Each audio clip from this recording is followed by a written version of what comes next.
Hey, what is up, everybody? What is up? This late Friday night, Saturday night. My gosh, my days are so confused. Late Saturday night, 9 p.m. I think this is the latest I've ever went live. Uh, Life, right? I was going to go live at 7:30, but then as a husband, I pay attention to cues. And part of some of the cues that I have are baby crying and wife yelling at the kids. I knew it wasn't the right time. So what I did personally was like, I'm just gonna go, I'm gonna put the baby to bed and then I'm gonna go live. And I figured about 9 o'clock would be a good time. And it worked out perfectly. See, sometimes you just gotta adjust in this game of podcasting, and I am glad that I did so. So thank you for everybody tuning in today. Thank you for listening to me. Cincinnati Bengals ruined my night, man. they they kind of ruined my night a little bit, but I'm not going to complain. Will adjust. I was going to advocate for Dexter Lawrence as a Brown, but I'm going to pivot and talk about something else. Highest paid non-quarterback, Will Anderson. We're going to talk about that a little bit. And Todd Monken's recent interview. There's a couple of comments that I'm going to pull out of that, and we're going to talk about that. Maybe, just maybe, we're going to some draft talk if there's enough time. I don't want to be too long. But first things first, I got to take care of business. And the business is this. You see what's on the right of my screen up here? That's it. I need you to scan it. And no, it's not a virus. No, I'm not trying to give you malware. It's going to help us out here at the Bearded Browns podcast. Tuesday night, 7:30. I'm on a podcast called the Bearded Browns Podcast, and we're trying to go for the best Cleveland sports podcast. And if you scan that, it's going to take you straight to the link, and you probably have to sign up. It's a little annoying. The original setup is annoying. You have to sign in, create an account, but then you go to people and places, scroll down to um, uh, best sports podcast, click that, and just type in our name. This will give us past the nomination fee, nomination stage, and into the voting, which is a good. I mean, it's a couple month process. We're going to annoy the heck out of you guys. We won this last year, and the hope is to win it again. My boy James just commented on Facebook. He says, "I've been voting every day. Thank you." And I've seen that you've been sharing it on your socials too. So if you follow the Bearded Browns podcast on whatever social you are following, can you please share it? Get the word out. We're just trying to go back to back to back, and that helps us. It just does. As a podcast, as a small podcast that is growing. We've grown a lot in 3 years. We just hit over 10K on Facebook, and we just hit 1,000 on TikTok. We're at about 800 on YouTube. So if you continue to support us, that's great. Much appreciated. Second thing, order of business, draft party. That's right. We have a draft party coming up on this Thursday coming up. Everybody knows the draft is a big thing. Thursday, 7 starts at 7 p.m. And it goes to whenever the last pick is picked at, most likely 11 o'clock. Obviously, there's going to be a lot of stuff going on draft night. I mean, you friggin' have Cincinnati Bengals now have 2 picks in the top 10. They had 2 picks in the top 10. We have 2 picks in the first round. It's going to be crazy to see what happens. So we want you there at PJ McIntyre's. Me, Sam, Mike, and Gary going to be there, and we're just going to try to have fun. We're going to have All-State there. They're going to throw you a free beer for a quote. Cleveland Ketchup's going to give you some free chips. We got Dan coming there from the Bearded Bastard Barbecue Sauce. He's going to represent his business there. So some of our sponsors are going to come out. So come out and just have fun. It's free. There's going to be raffles there.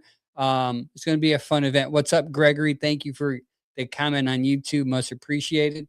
So come out for that. And second, last but not least, big news for us here at the Land Media Group. As a Land Media Group, we have a Land Media Group where all these other podcasts are underneath it. So you got the Land Media Group, Bearded Browns Podcast, Typical Browns Fan Podcast, Guards Media, Let's Go Crunch, and a new soccer podcast. The name skips my mind, but all that is under the Land Media Group, and it's got a big sponsor now. It's called Dick's House of Sports. What is up? Yeah, that deserves some cheer, bro. That deserves some applause. Dick's is now the official sponsor of the Land Media Group and every other podcast that is underneath it. So I am now sponsored by Dick's House of Sports. That I can say, hey guys, I'm sponsored by Dick's House of Sports. It is going to be a great sponsorship. We're gonna do a couple lives there. The one in Strongsville, Ohio, which is about 2 minutes from my house. Shout out to Dick's House of Sports. Gotta watch. You gotta say the whole thing. You just can't end it with Dick's. You got yeah. You gotta yeah. This is a G-rated show, dog. I'm a G-rated show. I'm not gonna. I gotta say Dick's House of Sports. I can't stop at the Dick's. Okay. Oh, pause. But anyways, thanks you guys for tuning in. What's up, Greg? Thanks for the congratulations. What's up, KP? I'll be online during the draft. Pre-op appointment. Oh yeah, your knee. Yeah, you're gonna have knee surgery. Praying for you, brother. Praying for you. I know surgery is not easy. Thank you, everybody, again for tuning in. If you're live right now, please share it. Let people know that we're on. We're gonna talk about the Browns, but first we're gonna hit some NFL news real quick, if I can. There is a new highest paid non-quarterback in the NFL. And the question I have for you is, will this eventually impact Myles Garrett's ability to be here? Or will the Browns not care? The new highest non-paid quarterback in the NFL is Will Anderson, $50 million a year. Just inked it this week. Just inked it this week. $50 million a year. Can you imagine? Can you imagine, guys, getting paid $50 million a year? I can't even. I don't even know what I would do with myself. I'll be sitting on the couch eating Butterfinger ice cream bars. You guys had those yet, right? If you Butterfinger ice cream bars, guys. You like the Snickers ice cream bars? The Butterfinger ice cream bars? I'm not a Butterfinger fan. I'm a more of a Reese Cup guy. But the Butterfinger ice cream bars, let me tell you, life changing, bro. It has ice cream with that Butterfinger nugget in the middle when you have a Butterfinger mixed together, covered over chocolate. My gosh, guys. You gotta try the Butterfinger ice cream bar. If Butterfinger wants to sponsor me, they only have to pay me. Just give me a lifetime supply of the Butterfinger ice cream bars. Dan on Facebook just said the Twix ice cream bars are good too. I haven't tried those yet. I saw them, but I said to myself, I cannot. I already had 2 boxes of these Butterfinger ones. I want to enjoy 2 more. I'm getting a little gut, guys. I'm not even kidding you. It's so good. So good. But Will Anderson, $50 million a year. So now the pay scale shifted for non-quarterbacks. You got Micah Parsons at second with $56.5 million, Aiden Hutchinson with $45 million, Jackson Smith-Njigba at $42.15 million, TJ Watt, $41 million, Jamar Chase, $40.25 million, and then Myles Garrett, right there, 1, 2, 3, 4, 5, number 6, with $40 million a year. So there's a report that came out this past week that said before the Browns trade him, before the Browns would even think about trading Myles Garrett, they'd just ink him to a new deal or expand his money. They're gonna have to give him 10 more. Well, it's gonna have to be 11 mil more a year there to be the highest paid pass rusher. Can the Browns do that? Can the Browns be able to? I mean, Barry seems to not even care about it. There's no salary cap to Barry. Barry's like, all right, salary cap, what? I'll pay whatever, anybody, whatever, right? So Myles Garrett is about 10 million short of the highest paid non-quarterback. And will he see more money in the future, either with the Browns or with another team?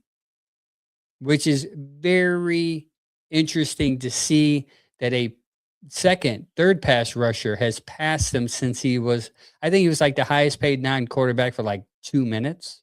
And then Jamar Chase passed him up. And then after that, TJ Watt passed him up. Crazy. Insane. So yeah, Will Anderson, the Houston Texans, is now the highest paid non-quarterback in the NFL. And how long would that last? We'll see. Maybe by next week, something will be brewing for somebody else. On to other news. Reports in the when I wrote my notes, the reports were the reports were the Browns were trying to acquire defensive tackle Dexter Lawrence from the New York Giants in exchange for the pick 39. But reports were saying the Giants wanted a first round draft pick, and the Browns was like, I'm good. And I thought maybe if this goes on long enough, the Browns can talk them and getting, giving up pick 24. But obviously, the Giants wanted the sixth pick. They wanted two top 10 picks because they end up trading Dexter Lawrence to the Cincinnati Bengals for the 10th pick of this draft. So they have 5 and 10, I believe. So that puts them in prime position to get two of the top 10 talent in this draft. Insane move by John Harbaugh over there. Insane. Now Cincinnati's got better because I thought Dexter Lawrence was amazing, right? He had a bad year last year, right? But consistently he's a good run stopper. And that's where I was going to take my Dexter Lawrence pounding the table for until he got drafted, until he got traded to Cincinnati. But I kind of want to stay there because after watching this news break and after I say, oh, I wonder what our run defense and what Dexter Lawrence can do for our run defense if we get him. Because I'm under the mindset that Malik Collins probably won't play next year. He's coming off an injury. And it seems to me that the Browns have that same mentality. The Browns have that same mentality because if they didn't have that mentality, they wouldn't be going after Dexter Lawrence.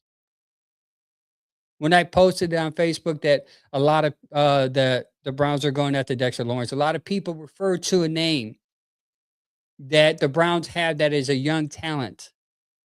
And it made me question some things about how they view this young talent, Mike Hall Jr. Mike Hall Jr. is what they brought up. They said, we got Malik Collins and we got Mike Hall Jr. If the Browns were confident in those two's ability to play, would they be interested in another defensive tackle?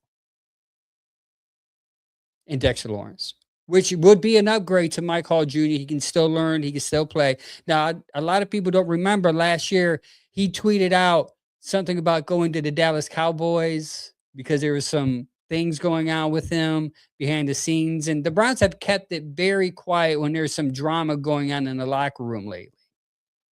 Now, that was under Kevin. Let's see what happens under Todd. But he had some issues coming on the field, and it seemed like he wasn't ready to get on the field, and the Browns wanted him to come on sooner than when he was ready, but he didn't feel comfortable. So as I started to go through this stuff, I thought to the stats I'm going to talk to you about how important Malik Collins was to the run defense.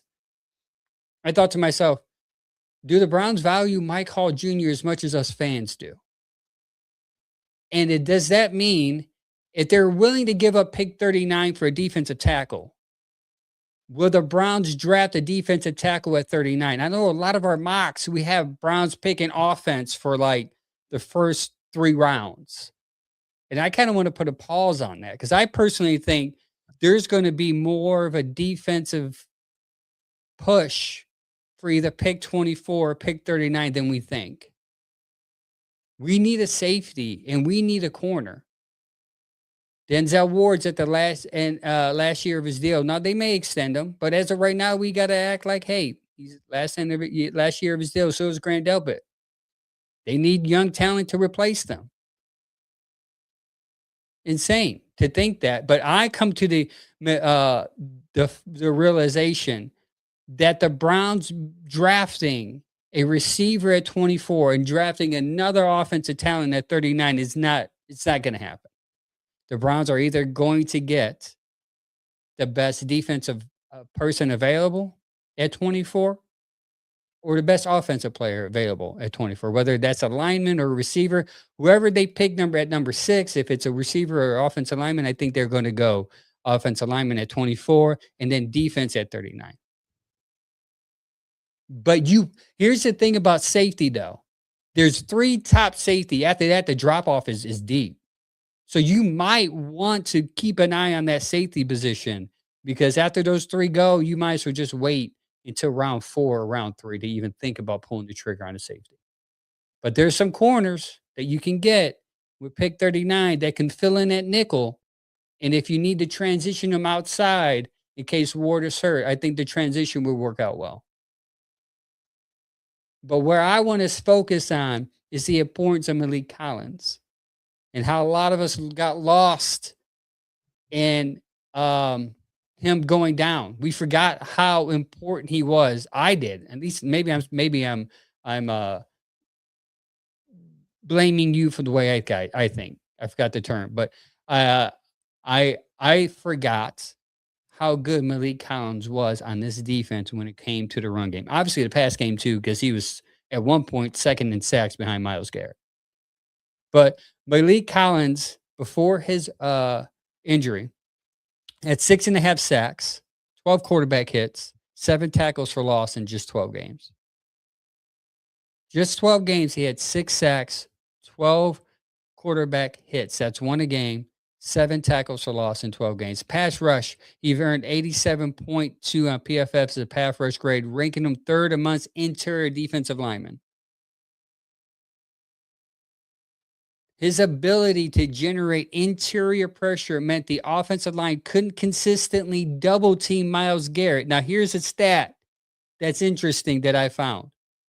Because his presence was so dominant, the defense couldn't double team Myles Garrett, and Myles Garrett went off at 19 sacks in 12 games. In 12 games, Myles had 19 sacks. What did he end with? 25. When Malik Collins went out, he just got 6. The importance of Malik Collins was so impactful. It impacted the trajectory of Myles' sack record. This is how the important part of your defense as far as defensive tackle. Lawrence would have been great there. And that's why I was talking to people on Facebook because they said Lawrence had a bad year, blah, blah, blah. Yeah, I mean, he probably was injured. He probably had a down year, but bring him into this defense next to Myles Garrett, Mason Graham, and Wright. I mean, dude was double team. He was the best thing besides Abdul Carter on that line. Dion Owens says Lawrence was traded to the Bengals. I think Cleveland wanted Lawrence wasn't because of Collins' injury. It was because of how great a player Lawrence is and wanting to add more depth to the line along Collins. Collins only signed a 2-year deal. This is my interpretation. If they would have got him, I think Collins would have been the guy to be cut. Because I think his injury is more serious than what fans are letting out to be. Or what they're saying it is, sorry. Because we're not getting any information, but I don't think Collins is going to be ready in the beginning of the year, and I think the Browns know that. Without Collins, the interior line lost its finesse and power combination. The Browns struggled to collapse the pocket in the middle, allowing quarterbacks to step up and avoid the edge rush more often. And here's the thing. The defense had become noticeably vulnerable when he came out. In weeks following to his injury, they gave up 31 points in week 15, 23 points to the Bills, or 31 points to the Bears in week 15, 23 points to the Bills in week 16. And the sack rate dropped once Collins went out. They've averaged 3.4 per game, and they dropped to 2.3 per game in the stretch in which Malik Collins was not there. And here's the most important stat, and we've seen it. We've seen it specifically with the Tennessee Titans game, was the run defense. Once Collins went out, the run defense was suspect. And that's a large part to do with Mike Hall Jr. Mike Hall Jr. is a good pass rusher. He needs to improve on his run defense. But the yards per carry were 3.4 when he was there. And then it went up to 4.7 per game when he left. That's a 38% increase because Malik Collins was not there. The total volume of rushing yards allowed per game doubled from 68 yards to 124 per game. because of one player not being there, Malik Collins. The importance of a defensive tackle right there in that position is going to be the focus of the Cleveland Browns. If not continuously in free agency, if they can find somebody, but in the draft. Yeah, we added Davis in free agency. That's going to help, hopefully. But we'll see. But I just wanted to bring up the fact that Malik Collins' absence dropped down that defensive run game, and even it sometimes hurt the pass game because it gave the quarterback more time. Because what happened was Miles was able to get triple team, double team, quadruple team, elbowed, karate kicked. He did whatever they could do to stop Miles Garrett. And now he still got the sack record barely. But I think if Malik Collins was there, he would have got maybe 30. Because Malik Collins was just that impactful on the other side. In other news, we'll move past that. In other news, Mike Vrabel will not be punished by the NFL with his whole Diana Rossini, whatever happened incident. But it's weird that Diana Rossini was going to lose her job. She resigned. I guess the code of ethics between the NFL and reporting ethics are totally different. I get it. But there had to be something there that caused Diana to leave. Also, too, there's reports that are coming out that the person that took the picture was a private investigator, a PI. And it was from Diana Rossini's husband.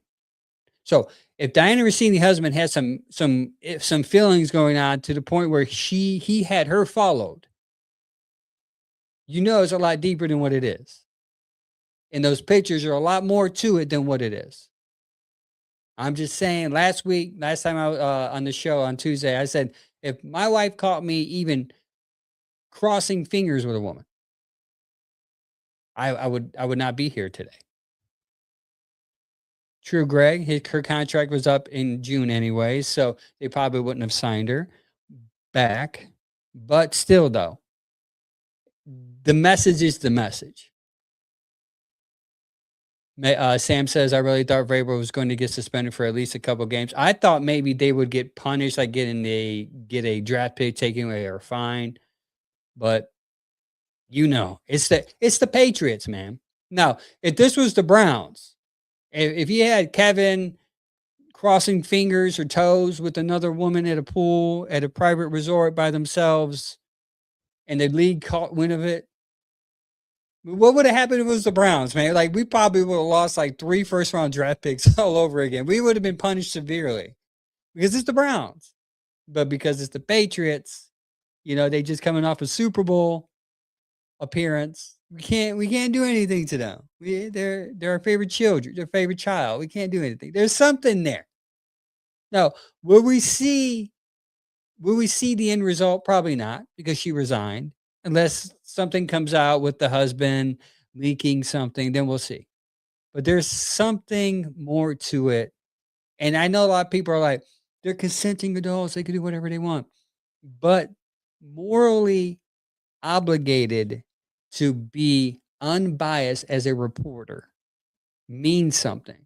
And there's a lot of reports saying that she was feeding lines, trying to cross division with the AJ Brown situation to help boost New England's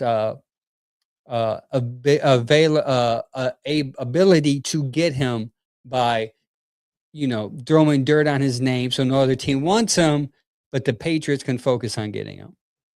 Sam said if it was the Browns, we would have had to forfeit the whole season.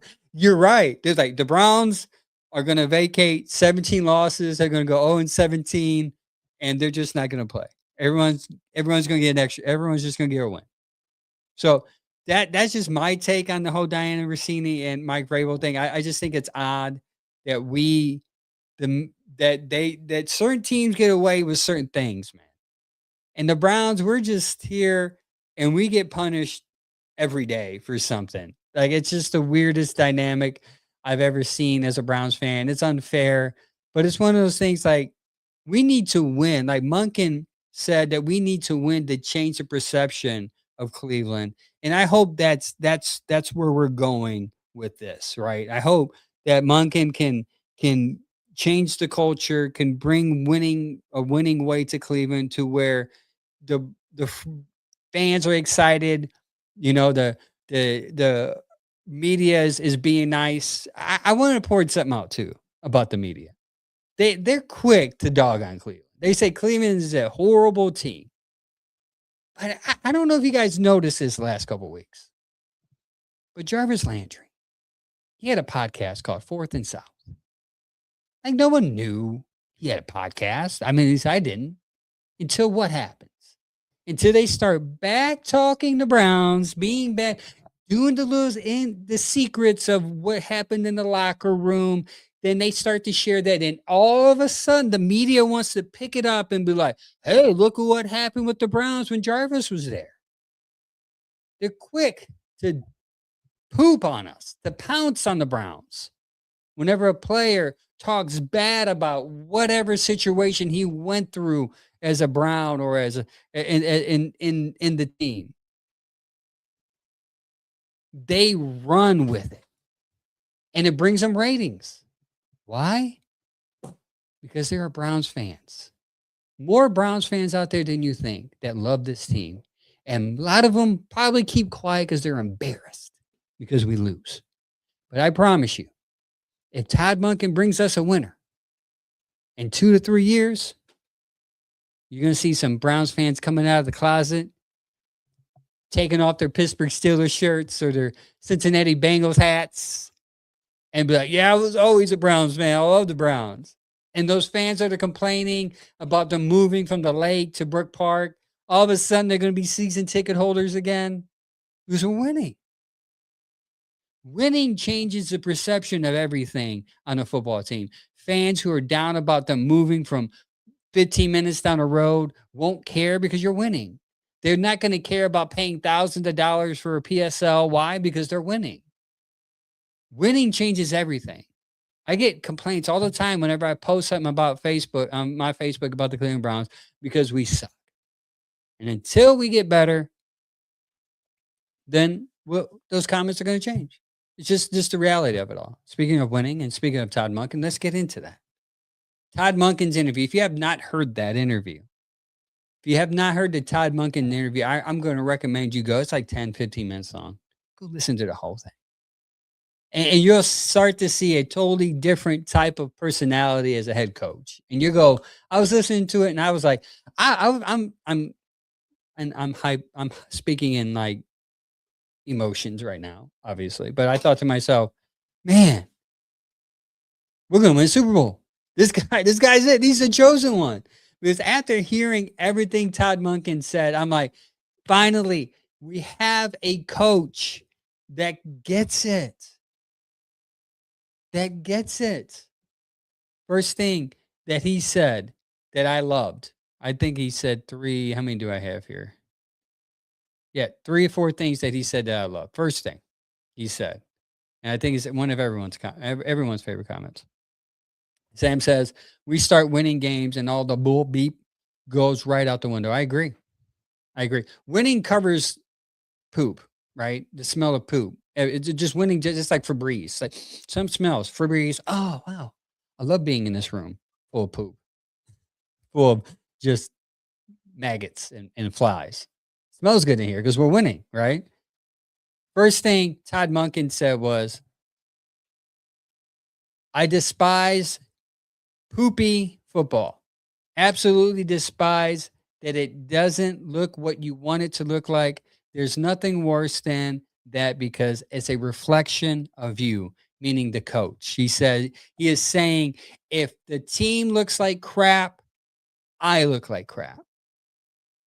And there's some truth to that. Let's look at it. The team has been playing like poop. My kids are in the room, so I gotta say poop. I can't say crap.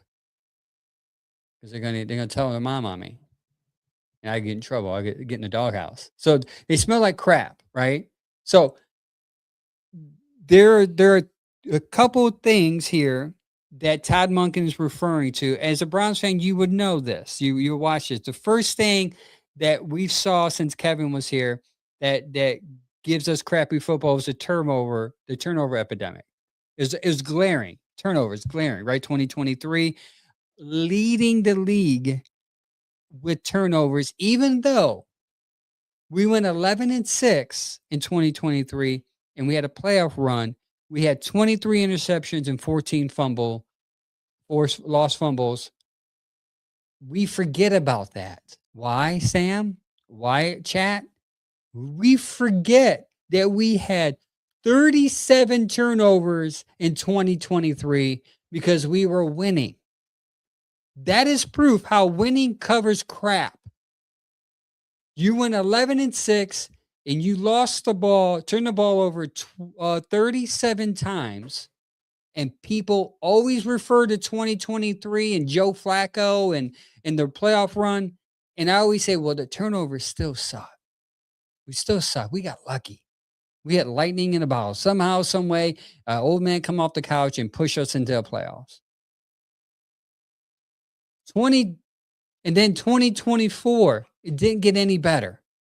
We had a minus 22 turnover ratio, meaning the defense wasn't getting enough turnovers, but the offense was turning the ball over way too much. Crappy football. A reflection of the coach, right? Second, the offensive line and quarterback survival. You cannot execute the modern NFL offense if the quarterback is always on his back. In 2024 is a historic sack rate, 66 in 24, 66 sacks in 24.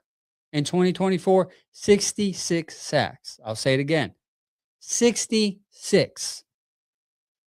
Insane.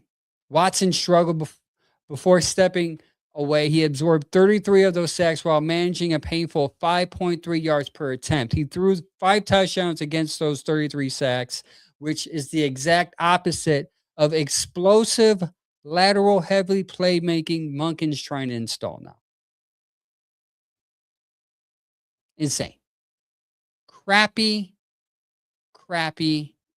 offense. KP says the last 2 years, Kevin struggled with making adjustments and scoring. Crappy offense.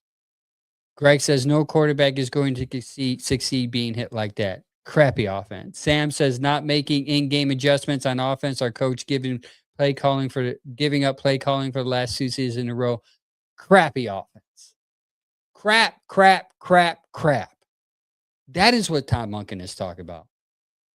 Monken emphasized the execution of physicality, 2 things that were completely absent from the Browns' offensive metric last year. The inability to move the ball in 2024. The offense consistently shot itself in the foot, converting only 70 of 237 third downs. That's under 30%. I'm throwing a lot of stats out there. I understand some people don't like that, but I'm trying to prove a point. What Todd Monken saw when Kevin was here is what he was referring to as crappy football. Crappy football. Stagnant offense. Wasted drives. Wasted offensive drives was painful, one-dimensional, and insufficient. When your starting quarterback is averaging 6 yards an attempt and your team is turning the ball over 30 times a season, the tape is going to look like crappy football. It's just the truth. Monken, when people heard that, they laughed. They said, he said crap, the poopy football. But he was being honest. And that is refreshing. He did not want to sugarcoat it. He did not want to be political about it. He was telling everybody what you have seen the last 4 or 5 years have been crappy. And he wants to fix it. Second thing, a lot of people love this one, the Shedeur comment. He said, I think you see playmaking ability. I think you see a player that is confident in his skill set. So when you see a playmaking ability, and the inner confidence, you say, okay, there's something there to work with. But he emphasized that Shedeur Sanders has not been grown up in a pro system, wasn't his fault. He wasn't developed in the pro system. He said it wasn't his fault. He said, but it is our job to develop him. Wow. To me, I got excited. Listen, even if Shedeur isn't the guy, if Shedeur ends up not being the guy, the word development and how he takes responsibility is the players, not just Shedeur, he said Shedeur, then he said, but the players need develop, and it is our job as coaches to do that. Refreshing to hear a coach take accountability other than saying, we got to play better. We just got to be better. We're going to play better. He's saying it is our job is our responsibility to develop these players in ways to make them succeed. And the way we're going to do that is put them in positions to increase what they do well and allow them to play fast and quick. Because why are we going to tell them to do something they're not good at? I'm excited to see what he's going to do with Shedeur Sanders because I think he sees some things that are good and he's going to allow Shedeur to focus on that and develop his confidence, even though he said he's still confident, even more. I like it. And what's encouraging about this is this: if Shedeur doesn't learn, though they're developing him, whenever they find a quarterback they like, they're going to take time to develop him. KP Young says the last time we heard the word development with players, our offensive line was top 5 under Bill Callahan. Development. Now, I don't want to go on a side story with the whole Bill Callahan thing because I think that the team, the owner, wanted Kevin to switch up his whole coaching staff. So I think that's why Bill left, and that's why Van Pelt left. Now, if you can look at Atlanta, everyone that Kevin wanted in here is there. So I think the ownership and the front office should take some accountability to that for that also. Just my opinion. Monken knows that another thing he said would in form of the development is something that we have to think of is that the Browns were dead last in the AFC. The Browns are dead last in the AFC as far as draft return on investment. I'm gonna get a little deep here, guys. I'm just telling you. Dead last in the AFC North as far as draft return on investment. The ultimate test of a player's development is the second contract rate and the return on that draft capital. If you aren't developing your guys and they're not producing, they don't get re-signed, typically. Now, if you're a bad team, you just need somebody just to fill a spot. Sometimes they will fill that. In a recent deep dive evaluation comparing draft capital spent versus actual production value over the last 4 years span, the Browns ranked dead last in the AFC North because they have not developed correctly. The Bengals produced roughly around 9,245 value points from their picks. The Ravens sit at 7,015. The Steelers are at 5,715. The Browns only generated 5,454 points. The takeaway here is the front office is spending draft capital, but the players are not developing into high level contributors at the same rate as Cleveland's biggest rivals. And that is why you are dead last in the division constantly because you're not getting your return on investment in which you're drafting players with because you're not developing them properly. You are dead last. The Bengals are their return on investment probably because they got a quarterback and 2 solid receivers. So that helps the development process when you have a good quarterback because he makes everybody else look good. And when you have 2 good receivers, that takes the pressure off everybody else around them on offense. Greg says, as a quarterback room, we only had 2,800 passing yards. So sad. That's true. Because again, in fairness, let's add context. Let's add context to this. They did play 2 rookie quarterbacks that weren't ready to play, and that's just the truth. You you foolishly went after Kenny Pickett, though I advocated for him. But the foolish part is that you went after Joe Flacco too, and then you draft 2 rookies, and then you come into this offseason, and then you try to have a four-way quarterback competition, and it's just confusing as heck because you get these draft stats from minicamp, and you're like, What's going on here?" Because Shedeur only threw the ball 4 times, 7 times today. It was confusing. Development was not happening. Steve on X said, "This segment brought to you by Charmin." I'm sorry, man. I'm sorry. I'm just trying to show you what Monken said when he's saying that you were playing like poop. My wife says, "Who's watching your kids?" I am right now. They're right here watching me on TV. That's who's watching my kids, babe. That is scary to know that you're dead last in return on investment and you can't develop them. So what happens is that your team just sucks. Monken knows that elite teams are built in the middle rounds. You have to draft raw athletes and coach them up. In the middle rounds is where you draft your raw athletes and you coach them up. Recently, Cleveland has failed drastically at this. Monken just isn't coach speaking here when he says we have to develop them. That's not coach speak. He's directly calling out a systematic issue. The Browns haven't maximized any expected points added from any of their draft picks. EPAs. I know people hate those words. EPA. Expected points added when the rookies are on the field up to this year, because I think it probably improved drastically this year. Up to this year, worse than league. Middle of the draft is where you get raw talent and develop them, and you're able to just allow them to play free. 41% mid-round miss rate on the screen. 41% miss rate for the Cleveland Browns in the mid-rounds.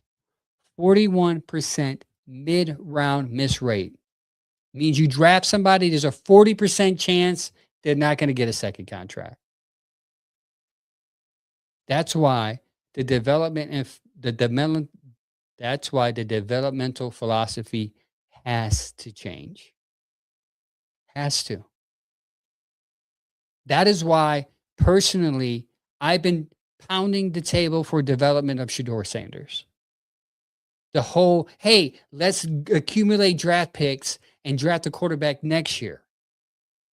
The reason why we keep doing this is because we're not developing quarterbacks. We're just throwing darts at a wall, hoping one will stick. Hopefully, Todd Monken will come here and change that culture, at least. If there's anything that Todd Monken can do for us, it's change the culture of developing players. And if he has to go because of things don't work out for him, but the culture stays of developing players, that's a win because that's a culture changer. That's how you produce wins. 41% miss rate on players drafted in the 3rd and 4th round, and only about 24% hit rate on day 2 and early day 3 books turn to a legitimate hit rate. So if 24% generate a hit rate in the later rounds, but you're missing on 41% of that 24% that you normally get, that's not good. It's a lot of math. I know. I'm sorry. But that is where the Browns are at currently. And that is what Todd Monken meant when he said developmental players, developing them and molding them and changing them into football players. That should excite Browns fans. That one comment right there. that the Browns are playing like poop and we're going to develop them into football players. I don't know how else to get excited. When nearly half of your mid-round picks are washed out of the league or getting buried on the depth chart, that is a coaching developmental failure. Nearly almost half of your draft picks don't see the second contract because you're not developing them well. And then we wonder why they go off to another team and they win a Super Bowl, right? He's not bad. Well, I mean, he's not like a starter, but at least he's a piece that helps them. Like he's a complementary piece. Like why can't he do that here? Because of a systematic failure of not being able to develop young talent. And that leads us to the draft coming up this Thursday. A lot of people, LeBron's got 9 picks. I don't know if they're going to keep those 9 picks, but they got 9. 9 picks. They have 3 fifth-round picks, a 4th round, and a 3rd round. Again, I don't know if they're going to keep all of them, but those are the picks in which your team put your teams over the top. Hitting those picks, creating role players, maybe getting a superstar occasionally, is where teams go from bottom feeders to division winners. And if you are really good at it, maybe a Super Bowl. But we have not seen that here since the existence of 99. So this is a tough task for Todd Monken, for us to ask him, hey, come in here, develop players, change the culture, and help us win a Super Bowl. Do you think that is possible for a 60-something-year-old coach to come in and change the culture that deep? Greg says, is it that we already have thought of him being gone in a year if things go wrong instead of giving him time to get it right? I don't think he's going to be gone in a year. I mean, they gave Kevin 5. I mean, you got to give Todd Monken at least 3. At least give him 3 years. You can't give Todd Monken that 1 year with the line. And here's the thing, like you have a line that's gonna be patchwork, so they got to come together. You're gonna have some new receivers, right? So there's gonna be a communication thing. Depending on what quarterback's starting, there's gonna have to be chemistry built there. It seems like Deshaun Watson's working out with the other guys, and Shedeur is working out with some guys. So you're gonna have to get that development, that chemistry going there. And then you're going to have to, if it's Shedeur, you're going to have, and both of them actually, new play calling, new cadences, new playbook. Like, I know we have one of the easiest records in the league, but I don't know if we're going to win 5, 6, 7 games the most, possibly. I mean, that's what I'm expecting. I think a lot of Browns fans go in there thinking we're going to be good every year. If you go in thinking that, you're going to be disappointed. You're going to be let down. You just star. Be surprised like me. If they go to Super Bowl, like, wow, I'm shocked that we're in. I mean, if they're in the playoffs, not Super Bowl. If they're in the playoffs, if they get into the playoffs, be shocked like me. Say, wow, we've actually made the playoffs. That's weird. If you go into that mentality, you won't be disappointed. I promise you. Every year, just say we're going to win 7 games, win 5 games, 5 to 7 games. Most likely, they hit that 5, and you're like, whew, got it right, man. At least they hit 5. But this draft is as important as last year. You got 3 of the top 3 picks in the top 40. You need talent. Jason said he's going to the Bengals. Yeah, I know. Stop rubbing it in. Okay. I made all this stuff up thinking I was going to come in and talk about Dexter Lawrence and how great he can be on the offensive line next to Myles Garrett, Mason Graham. And then the Cincinnati Bengals had to throw a 10th pick in the first round in the Giants' face, and they did not. They probably didn't even think twice. 10th pick. That's what you. Oh, got it. Sign it. Let's do it. It's a good deal for both. Bengals need defensive help. They got the defensive tackle has proven they can stop the run. Now the Giants have two top 10 picks.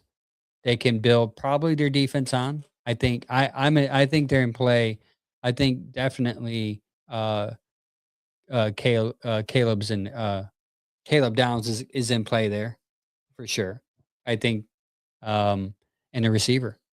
I can see him going Caleb Downs and Jordan Tyson or Caleb Downs and Malik Lemon. That, that would be insane. Having neighbors and Lemon, that would help Jackson Dart. Or they can get Love at 5 if he's there. That would be because they need a different type of running back than Scatterboo. Sam says, Coach Stump Mitchell said he thinks Monken will get us to the playoffs this season. Stump has a good track record on predictions. Okay. I I'm not going to say that the Monken's going to make us go into the playoffs this year because there are two teams in this division that are better than you. I put Pittsburgh as equal because they have the same problems that we do at quarterback and receiver. But I think Cincinnati and Baltimore are better than you. And I think it's hard to do that if you're the third best team in the division. Right now, at least. But we'll see. We'll see, though. Guys, thank you for tuning in tonight. Thank you so much for all the comments, all the love, all the shares. Much appreciated. Don't forget, Tuesday at 7:30, the Bearded Browns podcast will be live. It's going to be great. It's going to be amazing. Also, Guards Mania. If you're into the Guardians right now, we have a podcast called Guards Mania. They go live every Thursday at 7. And then we have Browns Morning Brew at 10 a.m. on Saturdays. It's a great set lineup that we have going here. I'm hoping one day we can have something going on every day. We need a Cavs podcast. Anybody out there know pretty good about the Cavs? Pretty solid. You got a good setup at home? DM me. We're looking for more sponsors. Shout out to Dick's Sports Good. Sports Good. Dick's House of Sports coming through with the sponsorship. If you're a sponsor, if you're a small business, if you're looking to get your name out there, we have a good package in store for you from the Land Media Group. If you just DM me, I can get all that information to you that you need. It is simple information, nothing too deep. We make it easy for you to advertise on our platforms, and you help a local growing podcast get bigger and maybe get more opportunities. But don't forget about our live draft party Thursday. This is going to be fun, man. I have a good feeling some things are going to happen here on Thursday, as far as the draft is concerned. So come out to PJ McIntyre's at 7:00. 7 till the last pick is picked. We got Allstate coming out. They're going to buy you a drink with a quote. Cleveland ketchup, free chips. Bearded Bastard barbecue sauce is going to be out there. It's going to be a fun event. We're going to be there. We're going to talk draft. So come out and enjoy the draft with us. I would come. We were told to start setting up about 5:30. They said people start coming at 6. So I would get there early too if you want to sit in the front by us. By that way, we can have a lot of crowd, make it sound like we're popular and loved. Also, lastly, don't forget to scan that code up there, right there, the top right there. And vote for us for the best sports podcast, Bearded Browns podcast. Click on that and vote for us. And it would be actually it's supposed to be that way. Sorry, I just saw myself pointing at the wrong corner. I have to remember that next time. But thanks everybody for tuning in. Till next time, like always, go Browns.